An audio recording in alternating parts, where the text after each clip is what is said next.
ఆగండి మిత్రమా, ఈ హాల్ సెల్ఫ్లో కనిపిస్తున్న ఈ కర్వ్ డిజైన్ని చూసి చెక్కతో చేశారు అనుకుంటే పొరపాటే.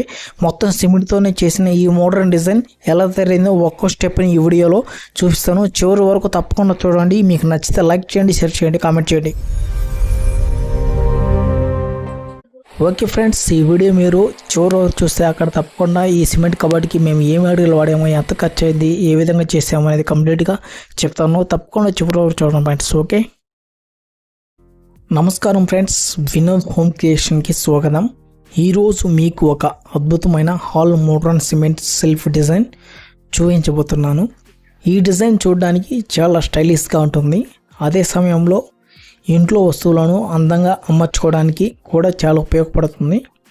ఈ సెల్ఫ్లో మధ్యలో పెద్ద స్పేస్ ఇచ్చాము. ఇక్కడ మీరు టీవీ పెట్టుకోవచ్చు లేదా డెకరేషన్ ఐటమ్స్తో అందంగా అలంకరించుకోవచ్చు. పక్కలుగా చిన్న చిన్న ర్యాకులు ఉండటంతో పోస్ట్ ఫ్రేమ్స్, ఇండోర్ ప్లాంట్స్, ఇతర వస్తువులు పెట్టుకోవచ్చు. ఈ డిజైన్లో ప్రత్యేక ఆకర్షణ ఏంటంటే ఈ కర్వ్ డిజైన్ ఇది మొత్తం శిల్పికి ఒక ప్రీమియం లుక్ తీసుకొస్తుంది. ఇంటికి వచ్చిన ప్రతి ఒక్కరి దృష్టి ఆకర్షించేలా ఉంటుంది. సిమెంట్తో తయారు చేయడం వల్ల ఇది చాలా బలంగా ఉంటుంది, లైఫ్ లాంగ్ ఉంటుంది. చెక్క అల్మారీ ఇలాగా తేమ వల్ల పాడవద్దు, చెదలు పట్టదు, సమస్యలు ఉండవు. ఒకసారి బాగా నిర్మిస్తే చాలా సంవత్సరాలు గట్టిగా స్ట్రాంగ్గా ఉంటుంది. మీ ఇంటి హాల్ సైజుకు అనుగుణంగా ఈ డిజైన్ చిన్నదిగా లేదా పెద్దదిగా కూడా మార్చుకోవచ్చు. అవసరానికి తగ్గట్టుగా రేగల సంఖ్యను కూడా పెంచుకోవచ్చు, అదేవిధంగా తగ్గించుకోవచ్చు ప్లేస్ని బట్టి. ఫినిషింగ్ తర్వాత దీనికి పుట్టి పెయింటింగ్ లేదా లామినేట్ ఫినిషింగ్ ఇస్తే ఇంకా చాలా అందంగా అనిపిస్తుంది. అదేవిధంగా ఎల్ఈడి లైట్స్ కూడా అమర్చుకోవచ్చు, అవసరమైతే తర్వాత అమర్చుకోవచ్చు. ఇప్పుడు మేము ఇక్కడ పెట్టలేదు. మీరు కొత్త ఇల్లు కడుతున్నారా లేదా ఇంటి రీమోడలింగ్ చేస్తున్నారా, ఈ డిజైన్ ఒక మంచి ఎంపిక అవుతుంది. తక్కువ మెయింటెనెన్స్తో కానీ చాలా కాలం ఉపయోగించుకోవచ్చు. ఈ డిజైన్ మీకు నచ్చితే, వీడియో కానీ నచ్చితే ఒక లైక్ చేయండి. తప్పకుండా మీ అభిప్రాయం కామెంట్ రూపంలో తెలపండి.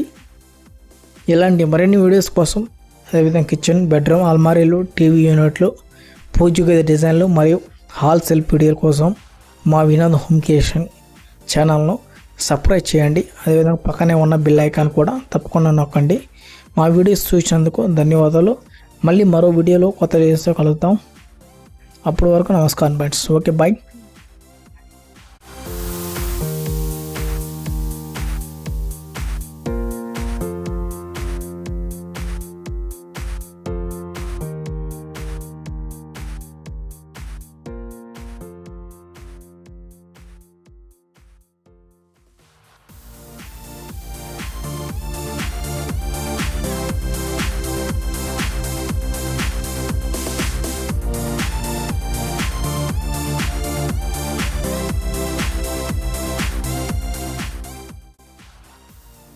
ఓకే ఫ్రెండ్స్, మీకు చెప్పినట్టుగా వీడియో స్టార్టింగ్లో మనము ఈ సిమెంట్ కబోర్డ్కి అయితే ఏ మెటీరియల్ వాడామో, ఏమేమి మనం వర్క్ ఎలా చేసాము అనేది ఇప్పుడు మీకు పూర్తిగా చెప్తాను.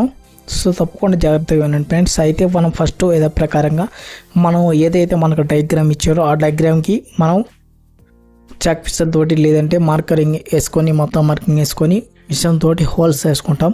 సో హోల్స్ వేసుకున్న తర్వాత మొత్తం మనం రాడ్స్, మన స్టీల్ రాడ్స్ తోటి, మన ఐరన్ రాడ్స్ తోటి మొత్తం మెజర్మెంట్ తీసుకొని ఎన్ని కటింగ్ చేసుకుంటాము. సో దానికైతే మనము 6mm రాడ్స్ వాడతాం ఫ్రెండ్స్. అదేవిధంగా తర్వాత మనం ఏ విధంగా సిమెంటు, మన రెగ్యులర్ వాడే సిమెంట్ ఏదైనా ఆ సిమెంట్ పేరు చెప్పకూడదు.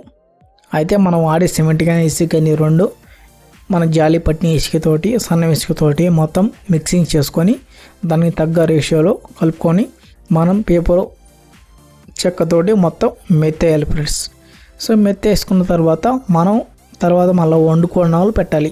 సిమెంట్తోనే మనం వండుకోణాలు పెడితే మంచిగా నీట్గా ఉంటుంది. సో దానికోసం మనం సిమెంట్ కంప్లీట్గా ఎక్కువ 90% సిమెంట్ వేసుకుపడాలా. తర్వాత మనం స్టీల్ రాడ్ వాడాలి 90%. మొత్తం స్టీల్ రాడ్ మొత్తం వాడిన తర్వాత సిమెంట్ తోటి మొత్తం వాడతాం. ఆ తర్వాత కంప్లీట్ అయిపోయిన తర్వాత మనకి ఖర్చు ఎంత వస్తుంది అని చెప్పి ఐడియా రావచ్చు. మనకి మ్యాక్సిమం అంటే స్టీల్ రాడ్ వచ్చేసి ఇప్పుడు మనకి కిలో వచ్చేసి 55 రూపాయలు, 60 రూపాయల దాకా ఉంది. సో మనకి ఈ ఐరన్ రాడ్స్ వచ్చేసి మన షాప్లో ఏరియాని బట్టి అక్కడ మ్యాక్సిమం అంటే దాదాపు మన ఒక సిమెంట్ కబడ్డీ, కాల్ సిమెంట్ కబడ్డీకి ఒక 30 కిలోలు పడుతుంది. సో 30 కిలోలను బట్టి దాన్ని బట్టి మీరు కౌంట్ చేసుకోండి. దాన్ని బట్టి అదే సిమెంట్ కూడా ఒక దాదాపు అంటే 3-4 కట్టలు పడుద్ది. ఇసుక వచ్చేసి ఒక 10-15 సంచులు కూడా పడదు మ్యాక్సిమం. అంటే జాలి పట్టింది వచ్చేసి మామూలుగా ఒక 3 సంచులు లేదా ఒక 3 మొత్తం కూడా 10 సంచుల లోపలే అయిపోద్ది ఫ్రెండ్స్. అది మెటీరియల్ వచ్చేసి అట్లా వాడతాము. సో దానికి తగ్గ ఖర్చు వచ్చేసి అంతే. మ్యాక్సిమం మొత్తం మీద కూడా మా వర్క్ చేసే ఖర్చు అయితే ఒక 5,000 అయిపోద్ది. అదే మెటీరియల్ ఖర్చు కూడా ఒక 5-6,000, మొత్తం టోటల్ మీద ఒక 15,000-20,000లో కంప్లీట్ అయిపోద్ది ఫ్రెండ్స్ మన సిమెంట్ కబోర్డ్. అదే మన సిమెంట్ కబోర్డ్ కాకుండా వుడ్ కబోర్డ్ కానీ చేసుకోవాలనుకుంటే మాత్రం ఒక 60,000-70,000 అవుతుంది. ఎందుకంటే ఇది వాటర్ ప్రూఫ్ ఉంటుంది, కొన్ని దాంట్లో రకరకాల ఫైర్ ప్రూఫ్ ఉంటాయి, రకరకాలు ఉంటాయి. అయినా కూడా అవి కొద్దిగా 10 years అబోవ్ అయిందనుకో దీనంత స్ట్రాంగ్ దీనంత బలం ఉండదు. చూడండి, మీరే చూడండి. ఎందుకంటే ఎంత చిక్కగా ఎంత దగ్గరికి మనం స్టీల్ వేయడం వల్ల దానికి స్ట్రాంగ్గా బలంగా లైఫ్ లాంగ్ ఉంటుంది. సో మనకి వాటర్ ప్రాబ్లం ఉండదు, మెయింటెనెన్స్ కూడా ఎక్కువ ఉండదు, అన్నీ తక్కువ ఉంటాయి, సూపర్గా ఎక్సలెంట్గా ఉంటుంది. సో అందుకని చెప్పేసి దీన్ని అందరూ లైక్ చేస్తారు ఫ్రెండ్స్. ఓకేనా? సో నేను చేస్తున్న వీడియోస్ కానీ మీకు నచ్చినట్టయితే తప్పకుండా ప్రతి ఒక్కరు లైక్ చేయండి ఫ్రెండ్స్. అదే హైప్ చేయండి, పాయింట్స్ కూడా ఇవ్వండి. సో మీరు సపోర్ట్ చేయడం వల్ల నేను ఇలాంటి వీడియోస్ మరిన్ని ఇంకా తీయడానికి రెడీ అవుతాను. సో మీరు సపోర్ట్ ఖచ్చితంగా ఉంటేనే నేను ఇలాంటి వీడియోస్ తీస్తాను ఫ్రెండ్స్. ఓకేనా? కొత్త ఇంకా హాల్, టీవీ కానీ, అదేవిధంగా కిచెన్ కానీ, బెడ్రూమ్ కానీ, ఆర్చర్ కానీ ఇంకా చాలా వీడియోలు తీయడానికి నేను సిద్ధంగా ఉన్నాను. ఇంకా మీరు కామెంట్ రూపంలో కూడా మీరు కామెంట్ చేయండి. అదేవిధంగా తప్పకుండా లైక్ చేయండి ఫ్రెండ్స్. లైక్ చేస్తే మీలాంటి సబ్స్క్రైబర్స్కి అదేవిధంగా చాలామందికి ఆ వీడియో అనేది వెళ్తుంది. సో అలా వెళ్ళడం వల్ల కూడా సో ఈ వర్క్ ఎలా చేస్తాం అనేది కూడా అందరికీ అవగాహన వస్తుంది. సో కొంతమందికి తెలుసు, కొంతమందికి తెలియదు. అందుకని చెప్పేసి నేను చెప్తున్నా. సో దయచేసి ప్రతి ఒక్కరు కూడా లైక్ చేయండి ఫ్రెండ్స్. ఓకేనా? సో వీడియో నచ్చితే లైక్ చేయండి, అదేవిధంగా కామెంట్ చేయండి, షేర్ చేయండి ఫ్రెండ్స్. Okay, by. మరొక వీడియోలో తప్పకుండా కలుసుకుందాం. మీకు ఏమైనా డౌట్ కానీ ఉంటే దాంట్లో ఏ మెటీరియల్ పడింది డౌట్, లేదంటే ఇంకా ఏమన్నా మన ఎంత ఖర్చు అయిందో ఖర్చు గురించి కూడా మీకు ఏదైనా డౌట్ ఉంటే వర్క్ గురించి చూడన్నా నా కామెంట్లో చెప్పండి. అదేవిధంగా మనం లైవ్ కూడా పెడతాము అనుకుంటున్న త్వరలో. సో ఆల్రెడీ పెట్టాము, కానీ మధ్యలో వేరే సమస్య వల్ల ఆగిపోయాం. సో లైవ్ కూడా పెడతాను, లైవ్లో కూడా అడగవచ్చు. అదేవిధంగా మీరు కామెంట్ కూడా పెట్టచ్చు. Okay friends, by. మరి అప్పటిదాకా సెలవు తీసుకుందాం. ఓకే ఫ్రెండ్స్, అయితే నేను ఇంకొక విషయం చెప్పడం మర్చిపోయాను. మనం ఇక్కడ ఈ సిమెంట్ కబోర్డ్కి ఓన్లీ కోణాల వర్క్ చేసాము, ప్లాస్టింగ్ చేయలేదు. ప్లాస్టింగ్ మిగతా వాళ్ళు చేసుకుంటారు, మనం ఖాళీ సిమెంట్ కోణాల వర్కే మాట్లాడుకున్నాము. ఓకేనా? సో మీకు ఫినిషింగ్ కావాలంటే వేరే వీడియోలో ఉంది, తప్పకుండా అక్కడ వెళ్ళి చూడవచ్చు. ఓకేనా? Okay friends.